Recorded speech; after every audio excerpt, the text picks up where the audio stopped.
Dear beautiful souls, നമുക്കിന്നൊരു കൃഷ്ണ സന്ദേശം നോക്കാം. ഇത് ജനറൽ റീഡിങ് ആണ് എങ്കിലും ഇതൊരു സന്ദേശമാണ്, എല്ലാവർക്കും ബാധകമാണ് കേട്ടോ. ഓക്കെ, ഭഗവാൻ കൃഷ്ണൻ എന്താണ് നമുക്കിന്ന് തരുന്ന സന്ദേശം എന്ന് നോക്കാം. കാണുന്നുണ്ടല്ലോ അല്ലേ? ഓക്കെ.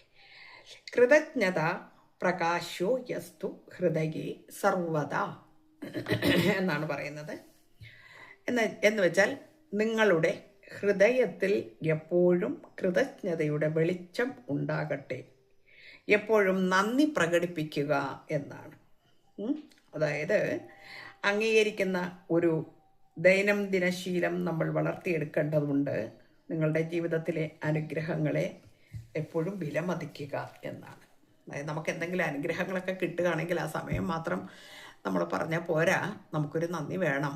അപ്പോൾ പ്രപഞ്ചത്തിനോട് നന്ദി പറയണം. നമ്മൾ എന്ത് ചെറിയ കാര്യങ്ങളാണ് നമ്മുടെ ലൈഫിൽ നടക്കുന്നത് എങ്കിൽ പോലും അതിന് നന്ദി പറയണം എന്നാണ്. അത് ഭഗവാൻ നമുക്കൊരു സന്ദേശമായിട്ട് നമുക്ക് തരികയാണ്. എല്ലാവരും അത് പാലിക്കണം എന്നാണ് പറയുന്നത്. അപ്പോൾ നമ്മൾ എന്ത് കാര്യം അച്ഛനോട് പറയണം നന്ദി, പിന്നെ പിതൃക്കളോട് നന്ദി പറയണം, അച്ഛനോട് അമ്മയോട്, അതുപോലെ തന്നെ അഷ്ടദിക്പാലകരോട് നന്ദി പറയണം, പ്രപഞ്ചത്തിനോട് നന്ദി പറയണം. കാരണം പ്രപഞ്ചമാണ് നമുക്ക് എല്ലാം നമുക്ക് സമൃദ്ധിയിൽ തരുന്നത്. അത് നന്ദി പറയേണ്ടതുണ്ട്. അങ്ങനെ നമുക്ക് അതായത് വൃക്ഷലതാദികളോടും പക്ഷികളോടും പോലും നമ്മൾ നന്ദി പറയേണ്ടതുണ്ട് എന്നാണ്. കാരണം എല്ലാവരിൽ നിന്നും നമുക്ക് എന്തെങ്കിലും തരത്തിൽ നമുക്ക് ഗുണങ്ങൾ ഉണ്ടാവുന്നുണ്ട്, അതിൻ്റെ നന്ദി പ്രകടിപ്പിക്കേണ്ടതുമുണ്ട് എന്ന് നമ്മളെ ഓർമ്മിപ്പിക്കുന്നു.